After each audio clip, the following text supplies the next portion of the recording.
மக்கள் வணக்கம். செய்திகள் வாசிப்பவர் சத்யா சுரேஷ். முதன்மை செய்திகள். காங்கிரஸை வலுப்படுத்த தமிழகத்தில் 3 நாள் பயணத்தை தொடங்கினார் ராகுல் காந்தி. வருகைக்கு எதிர்ப்பு தெரிவித்து மதுரையில் மாணவர்கள் போராட்டம். வழக்கறிஞர்கள் மீது தடியடி நடத்த ஆணையிட்டதாக ராதாகிருஷ்ணன் ஒப்புதல். உயர்நீதிமன்றத்தில் தாக்கல் செய்த பதில் மனுவில் விளக்கம். தமிழர்களை சொந்த இடங்களில் குடியேற்ற ராஜபக்சே மறுப்பு. நோயாளிகளை மண் தரையில் போட்டு சிகிச்சை அளிக்கும் அவலம். ஓட்டுநர்களின் வேலை நிறுத்தத்தால் நாடு முழுவதும் 180 வானூர்திகள் ரத்து. சென்னை, மும்பை உள்ளிட்ட இடங்களில் ஆயிரக்கணக்கான பயணிகள் தவிப்பு.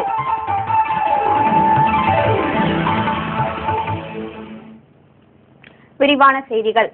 தமிழகத்தில் காங்கிரஸை வலுப்படுத்தும் விதமாக 3 நாள் சுற்றுப்பயணம் மேற்கொண்டுள்ள ராகுல் காந்தி இன்று குமரி, நெல்லை, மதுரை உள்ளிட்ட இடங்களில் நடைபெற்ற நிகழ்ச்சிகளில் கலந்து கொண்டார். ராகுல் காந்தியின் வருகைக்கு எதிர்ப்பு தெரிவித்து மதுரையில் சட்டக்கல்லூரி மாணவர்கள் ஆர்ப்பாட்டத்தில் ஈடுபட்டனர்.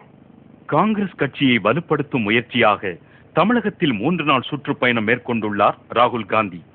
டெல்லியிலிருந்து தனி வானூர்தி மூலம் இன்று திருவனந்தபுரம் வந்த அவர் அங்கிருந்து உலங்கு வானூர்தி மூலம் கன்னியாகுமரி வந்தார். நாகர்கோவிலில் நடைபெற்ற நிகழ்ச்சியில் மீனவ சமூகத்தினருடன் கலந்துரையாடினார். தனி மினிஸ்ட்ரி வேணும்னு ஒன்று கோரிக்கை கொடுத்துருக்கோம். ரெண்டாவது விவசாயிகளுக்கு 7,000 கோடி தள்ளுபடி பண்ணாங்க. ஆனால் கடற்கரை கிராம மீனவ மக்களுக்கு எந்த விதமே தள்ளுபடி இல்லை. அந்த தள்ளுபடி இது செய்து கொடுக்கணும். அந்த கோரிக்கை கொடுத்துருக்கோம். இதையடுத்து பாளையங்கோட்டையில் இளைஞர் காங்கிரஸ் தேர்தலில் போட்டியிட விரும்புவோருடன் ராகுல் காந்தி ஆலோசனை நடத்தினார். பின்னர் தன் உதவி குழுவினர் மற்றும் தொழிலாளர்களுடன் அவர் உரையாடினார். ராகுல் காந்தியின் வருகைக்கு எதிர்ப்பு தெரிவித்து மதுரை சட்டக்கல்லூரி முன்பாக மாணவர்கள் ஆர்ப்பாட்டம் நடத்தினர். அப்போது இலங்கை தமிழர் பிரச்சனையில் நடுவண் அரசின் நிலைப்பாட்டுக்கு எதிர்ப்பு தெரிவித்து மாணவர்கள் முழக்கமிட்டனர்.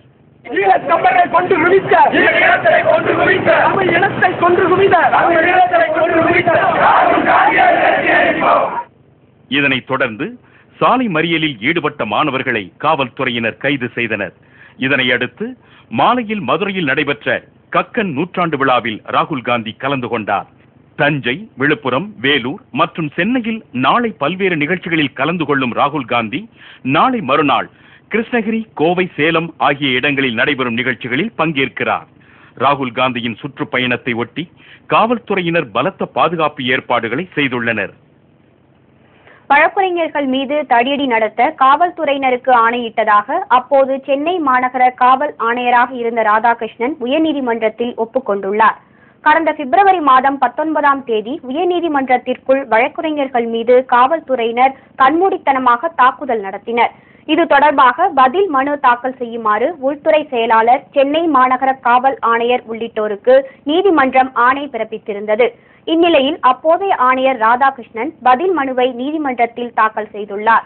அதில் வழக்கறிஞர்கள் மீது தாக்குதல் நடத்த காவல்துறையினருக்கு ஆணையிட்டதை அவர் ஒப்புக்கொண்டுள்ளார். சட்டம் ஒழுங்கை காப்பாற்றவே இதுபோன்ற நடவடிக்கைக்கு தாம் ஆணையிட நேர்ந்ததாக அவர் கூறியுள்ளார். மேலும் அப்போது தலைமை நீதிபதி பொறுப்பு வகித்த முகோபாத்யாயாவின் அறிவுரைப்படியே வழக்கறிஞர்களை வெளியேற்றியதாகவும் ராதாகிருஷ்ணன் தமது மனுவில் தெரிவித்துள்ளார்.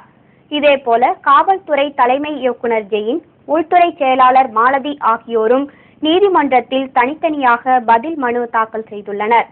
இந்த மனுக்கள் நீதிபதிகள் இப்ராஹிம் கலிபுல்லா மற்றும் பானுமதி ஆகியோரை கொண்ட அமர்வு முன்பு நாளை விசாரணைக்கு வருகின்றன. இலங்கையில் வவுனியா முகாம்களில் அடைத்து வைக்கப்பட்டுள்ள தமிழர்களை உடனடியாக விடுதலை செய்து மறுகுடியேற்றம் செய்ய வாய்ப்பு இல்லை என மஹிந்த ராஜபக்சே தெரிவித்துள்ளார். கொழும்பில் அதிபர் மஹிந்த ராஜபக்சேவை தமிழ் தேசிய கூட்டமைப்பு தலைவர்கள் நேற்று நேரில் சந்தித்து தமிழர் பிரச்சினை குறித்து விவாதித்தனர். பின்னர் இது குறித்து செய்தியாளர்களிடம் பேசிய கூட்டமைப்பின் தலைவர் இரா சம்பந்தன், போரால் இடம்பெயர்ந்த மக்களை 180 நாட்களுக்குள் மறுகுடியேற்றம் செய்வதாக அரசு தெரிவித்த போதிலும் இதுவரை அப்படி எதுவும் செய்யவில்லை என்றார். வவுனியா முகாம்களில் இட நெருக்கடி அதிகமாக இருப்பதால் அதனை குறைப்பதற்கான நடவடிக்கைகளை அரசு எடுக்க வேண்டும் என்று கேட்டுக்கொண்டதாகவும் சம்பந்தன் கூறினார். கண்ணி வெடிகளை அகற்ற இருப்பதால் உடனடியாக மறுகுடியேற்றம் செய்வது சாத்தியமில்லை என அதிபர் ராஜபக்சே தெரிவித்ததாகவும் அவர் கூறினார். இந்நிலையில் முகாம்களில் நோய்வாய்ப்பட்ட தமிழர்களை மண் தரையில் படுக்க வைத்து சிகிச்சை அளிக்கும் அவலக்காட்சிகள் வெளியாகியுள்ளன. ஜெட் ஏர்வேஸ் நிறுவனத்தைச் சேர்ந்த வானூர்தி ஓட்டுநர்கள் திடீர் வேலை நிறுத்தத்தில் ஈடுபட்டுள்ளனர். இந்நிறுவனத்தின் 100க்கும் மேற்பட்ட வானூர்திகள் ரத்து செய்யப்பட்டதால் பயணிகள் பெரும் அவதிக்கு ஆளானார்கள். தொழிற்சங்கம் அமைக்கும் முயற்சியில் ஈடுபட்டனர் என்ற குற்றச்சாட்டின் அடிப்படையில் வானூர்தி ஓட்டுநர்கள் 2 பேரை அதிரடியாக பணி நீக்கம் செய்தது ஜெட் ஏர்வேஸ் நிறுவனம். இதனை கண்டித்து அந்நிறுவனத்தில் பணிபுரியும் வானூர்தி ஓட்டுநர்கள் 1000க்கும் மேற்பட்டோர் நேற்றிரவு முதல் திடீரென வேலை நிறுத்தத்தில் ஈடுபட்டுள்ளனர். இந்த வேலை நிறுத்தத்தில் பங்கேற்பதற்காக மும்பை, டெல்லி, சென்னை உள்ளிட்ட பல இடங்களில் பணிபுரியும் 600க்கும் மேற்பட்ட வானூர்தி ஓட்டுநர்கள் மருத்துவ விடுப்பு எடுத்துள்ளனர். இதனால் வானூர்தி சேவை பெரிதும் பாதிக்கப்பட்டுள்ளது. எங்களுக்கு எப்படின்னு சார் ஸ்ரீலங்காக்கு இன்றைக்கே போவா இருந்தால் தான் எங்களுக்கு நல்லா.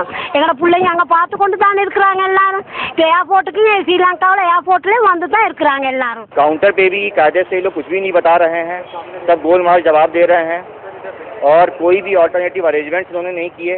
तो हम लोग के साथ समस्या है कि हम लोग सतना कैसे पहुँचेंगे, क्योंकि कोई रिजर्वेशन नहीं है, ट्रेन भी फुल रहती हैं, कोई फ्लाइट नहीं है, तो हम लोग प्रॉब्लम में फंस गए हैं बहुत ज़्यादा. நாடு முழுவதும் ஜெட் ஏர்வேஸ் நிறுவனத்துக்கு சொந்தமான 184 வானூர்திகள் ரத்து செய்யப்பட்டதால் ஆயிரக்கணக்கான பயணிகள் பெரும் அவதிக்கு ஆளானார்கள். ஆனால் இந்த வேலை நிறுத்தம் சட்டவிரோதமானது என வானூர்தி நிறுவனம் எச்சரிக்கை விடுத்துள்ளது. இந்நிலையில் நீக்கப்பட்ட 2 ஓட்டுநர்களையும் மீண்டும் பணியில் அமர்த்த வேண்டும் என வானூர்தி ஓட்டுநர்கள் அமைப்பு வலியுறுத்தியுள்ளது. Take those 2 poor guys, they have sacked unceremoniously without giving reasons just because they formed the guild. Try and understand. Just take them in. I have no other demand. மருத்துவ விடுப்பில் சென்றுள்ள ஓட்டுநர்களின் வீடுகளுக்கு மருத்துவர்கள் குழுவை அனுப்ப நிர்வாகம் முடிவு செய்துள்ளது. இந்த விவகாரத்தில் எஸ்மா சட்டத்தின் கீழ் வானூர்தி ஓட்டுநர்கள் மீது நடவடிக்கை எடுப்பது குறித்து ஆய்வு செய்யுமாறு மாநில அரசுகளுக்கு நடுவண் உள்துறை அமைச்சக செயலாளர் கடிதம் எழுதியுள்ளார். அதே நேரத்தில் பயணிகளின் வசதிக்காக கூடுதல் வானூர்திகளை இயக்கி உதவ ஏர் இந்தியா நிறுவனம் முன்வந்துள்ளது.